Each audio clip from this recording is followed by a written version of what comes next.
Good morning! I am on my way out to say hello to the chickens.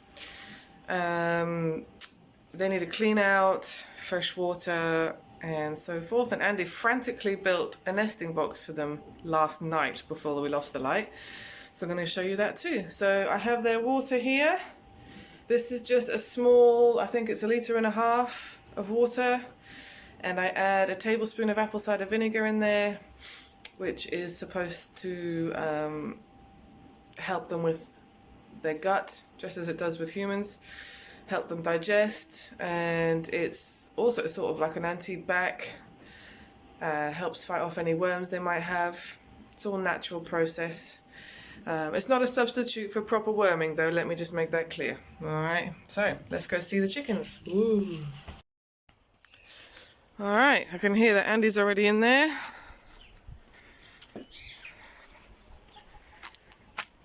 Hey, my man. Hello. Alright. Yeah, hello, ladies. Alright, so let's show you what Andy built frantically last night. So, the chickens still aren't really laying properly. So we thought, oh, maybe it's because where they roost is also where we want them to lay and so forth. So, we've watched loads and loads of channels. Hold on, let me just put this water down. Where should I put it down? Just pop it down here. Oh, there we go. You can have their water. Yeah, so we watched quite a few channels yesterday, didn't we, Andy? Yeah. And so we thought, right, they need a proper nesting box. The thing is, our old chickens used to roost and nest in an old dog kennel, didn't they? That's right. They had no problems with it, which is why we didn't think having a single box was going to be an issue here. But clearly these ladies are a bit pampered. So they do have a perch down below, which they use during the day. We're also going to add 2 more perches to the main box in there, and then hopefully they'll nest in there. So this is what it looks like in here. No, they are not eggs. There are some hard-boiled ones that I put in there to try and encourage them to lay.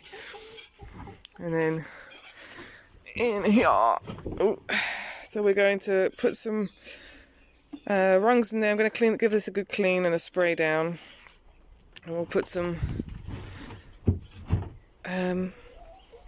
what am I thinking of? Perches, that's it. Couldn't think of the word. Andy's on a bit of a clean-up job down here. He says he's collecting fertilizer. It's a precious commodity around here. So that's what we're doing today. I'll show you that, as you know, you should know by now, I try and do everything as naturally as I possibly can. So the chicken coop cleaner is just an old spray bottle that I have lying around. It's an old Conscious hair rinse bottle. Oh, excuse me.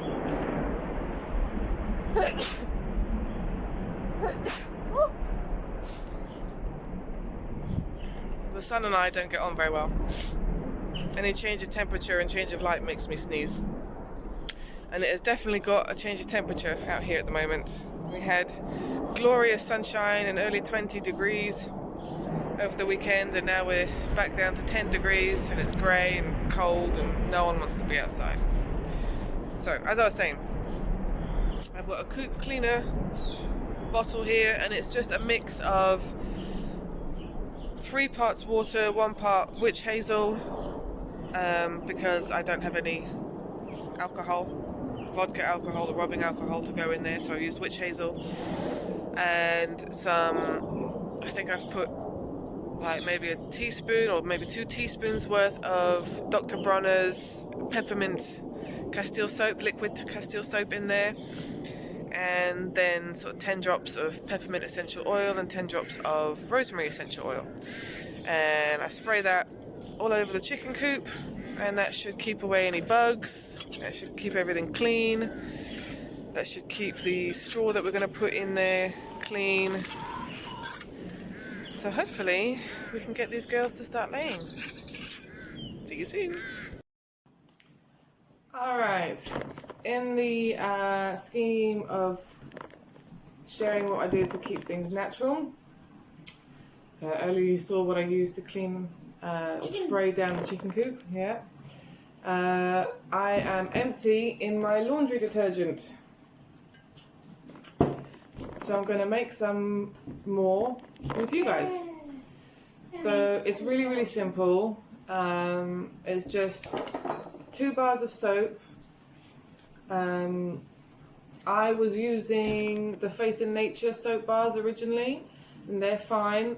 2 of those does the job just fine. I happen to have one of these left over, and we're moving towards using our own soaps because Andy makes soaps, and these are 70% olive oil soap, and we grate it up.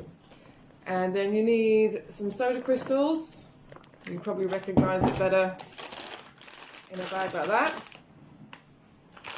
And we, excuse me, soda crystals, you're going to need about 340 grams of soda crystals. And then you need some sodium bicarbonate.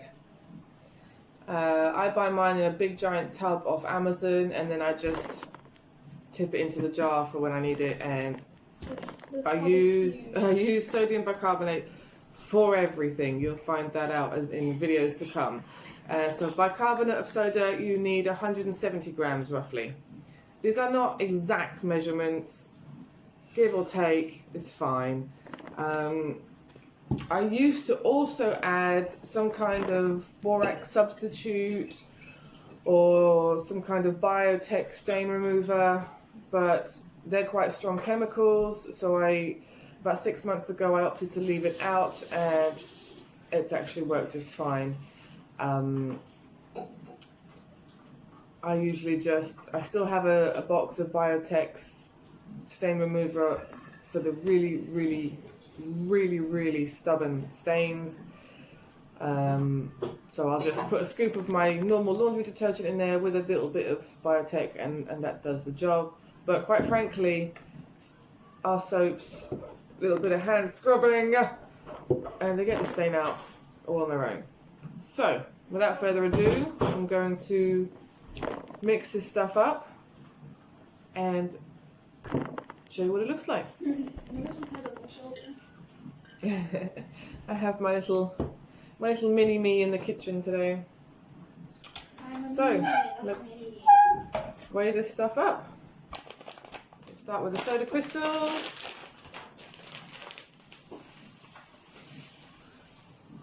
Need to do anything? No.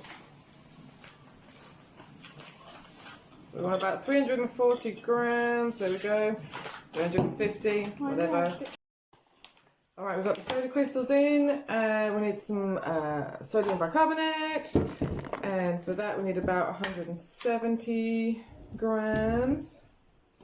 Oh, it turned off. Come on, wakey wakey. 170 grams. There we go. Oh, get that back on there. Right, now here comes the laborious task. We have to grate our soap. So I literally do this by hand. If you have a food processor, you could cut your soap into little bits, chuck it in the food processor and whiz that thing up. I, however, do not. I used to, but for 10 years we didn't use it, so we sold it, and now we need it. Isn't that always the way? So, we do it by hand. Ready, steady, go.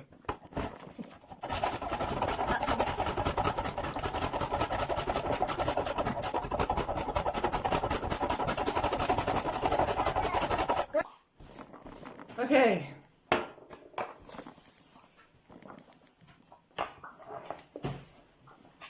I'll grab some of this. So long, I almost forgot. Michael's voice. All right. So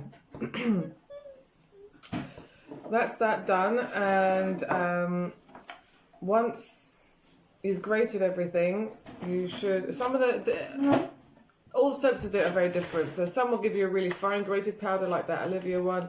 Some you'll literally get like cheese grains. The important thing is to just whiz it all up at the end with whatever kind of grinder you've got, if you've got one. If you don't, I have had cheese strains in my laundry soap and it's been fine. You just mix it all up together. So let's chuck all that in there.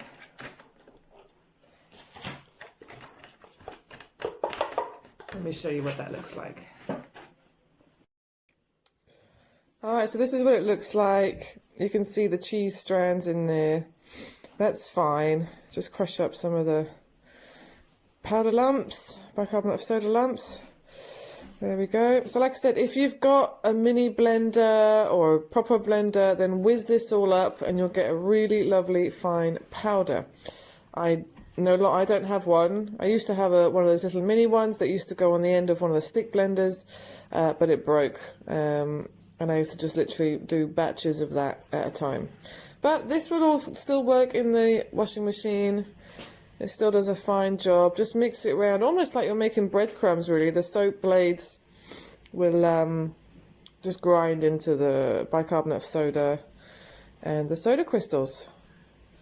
So you can make this extra lovely by adding some essential oils. So you can add some essential oils to your powder. That not only has the extra benefit of adding some antibacterial, antimicrobial, antifungal benefits to your laundry detergent, but it also smells really good too. So from doTERRA here I have lavender and I have On Guard. There we go. So I'm literally only going to add 3 drops of each, because that's more than enough.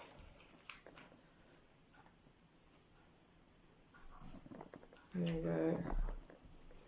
And again, just give that a good stir. You really want that to spread around and diffuse into your powder. So mix, mix, mix, mix, mix, mix, mix. And basically that is it. That is your laundry detergent all done, all finished. Pop it into your jar. And then you just need 1 scoop per load. So I saved a scoop from one of the old powder boxes that I used to use, Ariel or whatever it was I was using at the time. I haven't bought powdered laundry detergent in probably, I don't know, 4 or 5 years. So yeah, that is it. 1 scoop in your detergent drawer in your machine does the job just fine. For the really, really stubborn stuff, I might use 2 scoops. I might use 1 scoop and, I don't know, a tablespoon of Biotech for anything that's really stubborn. Biotech or borax if you've got borax. I personally don't use borax, but it's entirely up to you. And then as a softener, if you really want to use a softener, bearing in mind you don't have to use a softener, I just use a tablespoon of apple cider vinegar. Oh dear.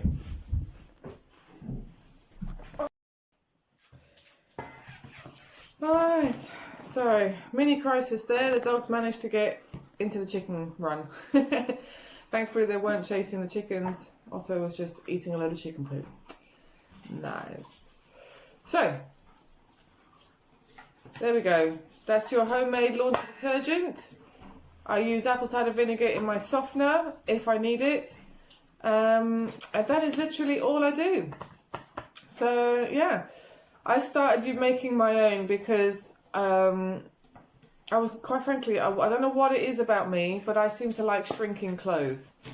And I was reading up on making your own laundry detergent, and one of the things that kept coming up was the fact that things like softener, all they're doing is coating all the fibres of your clothes in a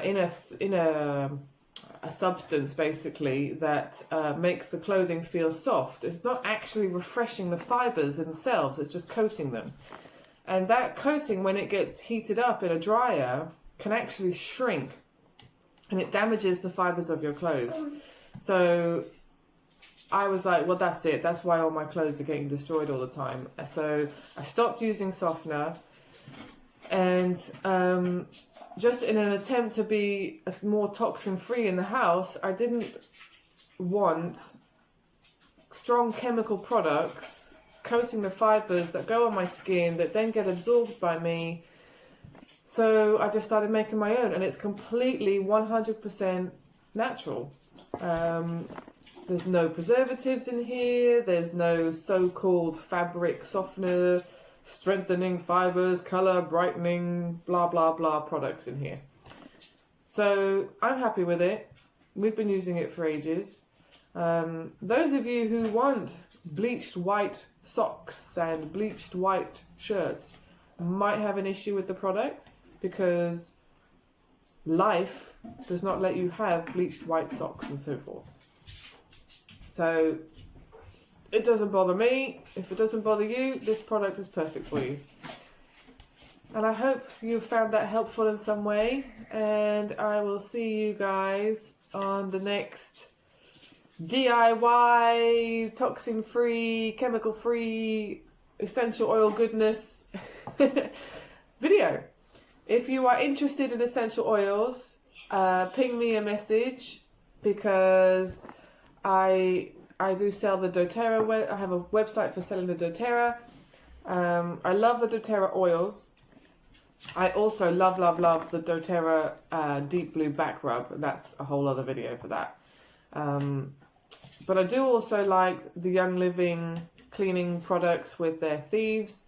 But I also like the Neal's Yard products for cosmetic creams and stuff. They do a completely scent-free, all-natural lotion and oils that you can add and tweak as you personally like with essential oils. So I will share all that kind of stuff on another video. But for now, laundry detergent, all done. Thanks!